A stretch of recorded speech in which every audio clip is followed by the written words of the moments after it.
Hello friends and welcome back to my channel. My name is Katelyn from Florals.com and welcome to my April 2020 favorites. Now I will say this has been a long time coming. I did actually film this video once before, but my SD card corrupted half of the footage so I couldn't use it. And I really loved that video that I filmed, so I'm hoping I can do justice the second time around. But I did want to give a huge shout out to my patrons. They are such great people, and thanks to them I could buy a really nice SD card that I'm now using with hopefully no more glitches in the future. I've had quite a few lately, so it's been really nice to have their support. And if you guys haven't checked me out on Patreon yet, you can do so, link down below, and you'll be part of the special thank you club. But thank you guys again here on YouTube for supporting me as well. But let's get into the favorites, and hopefully this will not be a 30-minute video like my last one was. Since I've already filmed this before and didn't realize the footage was corrupted for a few days, I did go through a lot of my empties and throw them away. Well, throw away the remnants. So if you want to see all of my empties, please go to the April 2020 Kill a Kit video so you can see them all. This is only a small portion. I had 4 that were, I'm still trying to debate if I want to keep the packaging or use some other way. But please check that out if you're interested, because again, you'll find more information there. But one of the empties that was in my favorites this month was LE Studio Wood Veneer. This is the first pack I've ever had from them, and it was the first pack that I fell in love with. They have really nice thin wood veneer, so it's nice to have something that's not too bulky but gives you that texture and that fun element of wood. And the summer ones were just super cute. These are from 2016, so they're no longer available, but I will try to have LE Studio and all of the products and things I mentioned linked down below so you guys can check them out, because that's what the favorites is all about. So since we can't review all 9 or 10 of my empties, I do want to just hop into some crafty favorites, and I am referencing my bullet journal down here that I keep track of everything with. My first one is a stamp set, and it is this beautiful Altenew stamp set called In My Thoughts, and it's just this gorgeous layering stamp set. It's not so much layering like the floral ones are, but here you can kind of see that it's got these trees, and essentially you just layer the branches with the petals or the leaves depending on how you stamp it. And I do have an example here so you guys can see.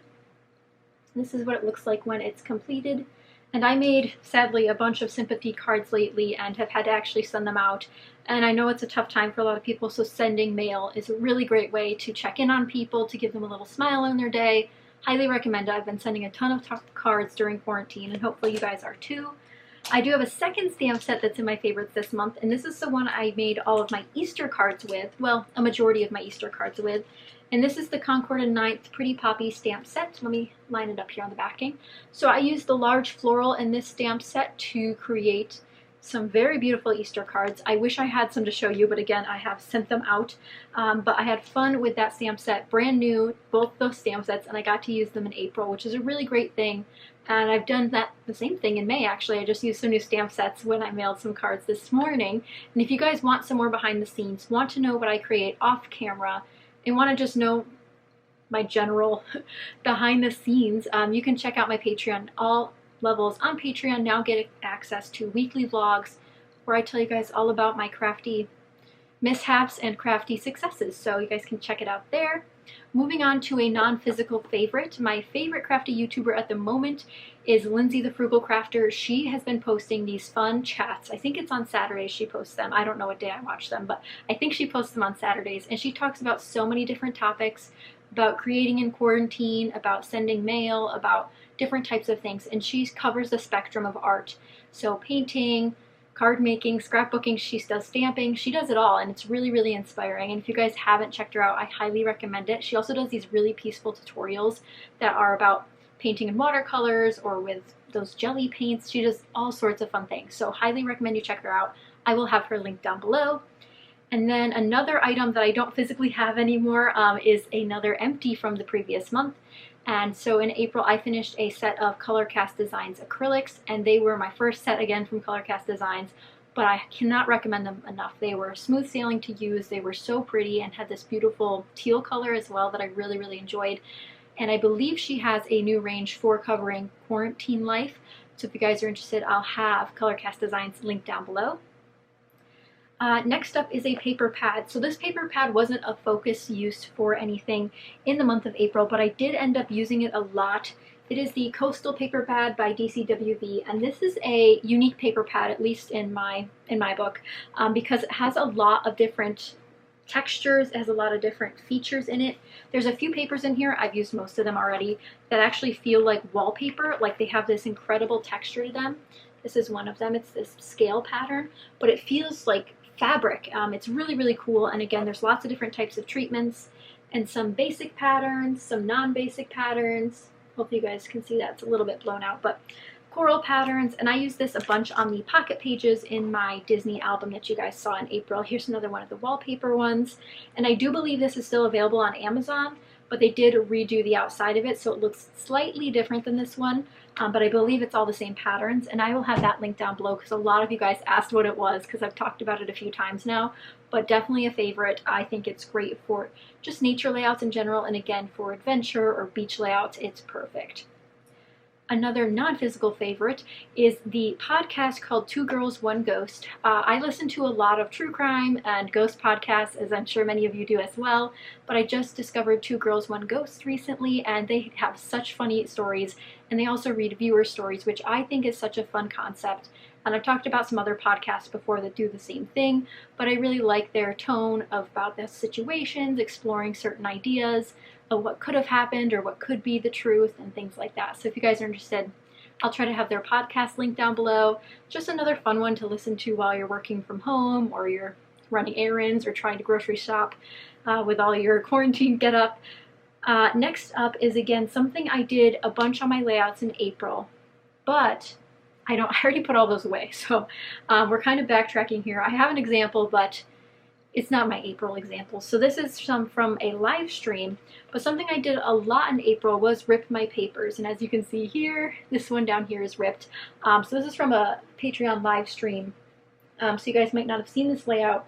It's, I think, from March, but it has this ripped paper down here. And I like incorporating ripped papers on so many different ways on my layouts, whether it be a layer, whether it be a little pattern at the top, lots of different options. And it's so very fun to do.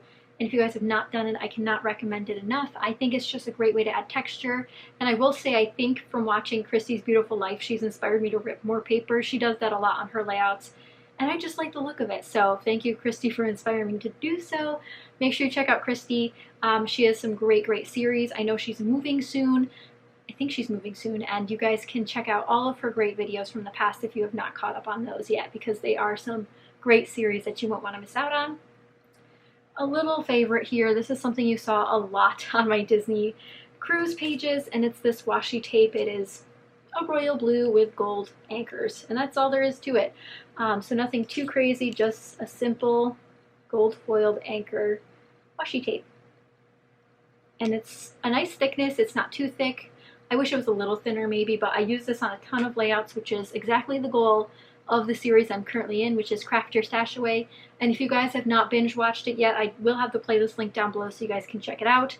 I know a lot of you really like the idea of focusing on a project or a section of a project for the month, and that's what that series is all about. And I'm working on a project right now for it. If you have not checked that out, check out my latest video. I think, yeah, it should be the latest video by the time you guys are watching this. But if not, check out the playlist. It'll be linked down below so you guys can catch up on those. Next up is another favorite I don't have here, but thanks to some of my friends, we have been FaceTiming every day to do a fun workout challenge from Blogilates. So in the month of April, we did a 30-day ab and 30-day stretching challenge, and it was really fun to do two kind of core exercises without having to put in too much effort, and it really builds up. So you build each day on some new either repetitions or a new move, and then you become sore by the end, and it becomes really sore. So if you guys haven't checked out Blogilates, really fun stuff on there, and I've definitely worked out more in quarantine than I have any other time of my life probably. So it's nice to move, and to move with friends is the best part, because you can laugh when you try to do the splits and you can't by the end of 30 days, which did happen, but maybe you guys can. Maybe you can. It's fun. It's a good idea. You guys should give it a try. Next up is another one I don't have because I did almost kill the kit. It was my Echo Park collection kit. I worked with Summer Fun in April, and I used the front page of the collection kit, you know, where it shows you all the papers, because the back side was actually a pattern paper, which I didn't realize till I did the April Killer Kit, and I was like, that's where that sheet went, because it was a pattern paper. But I've almost finished it. I have a couple scraps left. I actually should have gathered those to show you guys, but as you can see, my desk is quite a mess back there. Let me know what you guys think of this setup. This is new. I know it's a little like whitewashed, but hopefully I can fix that in editing. But I like the idea of having my crafty stuff behind me instead of the curtain, which was giving my camera focusing issues. But let me know what you guys think of the setup, if you like this, despite my lights being large and ominous in the background, but we'll make it work. And we only have a couple more. One thing that I used this month that I haven't used in such a long time were these, my watercolors. And you know, it's kind of hard to remember all this stuff because we are in mid-May now, and you guys are probably watching this past mid-May. But I used my watercolors on a layout in April, and hopefully by the time you're watching this, maybe I've used them on a layout in May as well. But I hadn't used them in a long time, and they're so fun. Watercolors are something that I really want to learn more about and learn techniques for. So I definitely need to watch Lindsay the Frugal Crafter use her watercolors. This is the Artist Loft brand from Michaels. I think this was $5. It might be $6 now. But this is like the student grade stuff. Nothing too crazy about it. It's actually an absolute mess, which I'm not surprised by. I put a lot of water into my watercolors to make them move on the page and all that other stuff, but I finally got to use those a bit in April because they've definitely been neglected, as well as a lot of my other mixed media items, which hopefully we'll get back into eventually. I'm kind of taking it slow with what I introduce back into my normal layout routine and my projects. We'll just see how it goes. Then the last favorite of the month is my Distress Ink combo, and I really want to know if you guys want to see this every month, because I've been starting to use my Distress Inks more. And I think introducing combos to you guys who might have Distress Inks or might want to expand your Distress Ink collection like I do. I don't own all of them, but these two I used on a layout, and I really adored how it came out. So it was a 6x8 layout, and I filmed it for a stamping collaboration. If you guys haven't caught up on April, I posted a lot of videos, so you guys can go binge watch my April playlist if you're looking for some scrappy inspiration. But I did it on a 6x8 page for my Stamping for Scrapbookers collaboration, and it was these two inks. So we have Old Paper and Crushed Olive, and I used Crushed Olive first and then put Old Paper on top of it, and it was just this beautiful combination. I don't think they would have looked good next to each other, especially just based off of face value. They're quite different. One's like a minty green, one's an olive green, so you know, quite different. But if you guys want to hear Distress Ink combos every month like I did last month, I think I did last month, let me know in the comments down below. March, we did have a Distress Ink combo, but I didn't write it down in my book. That was smart.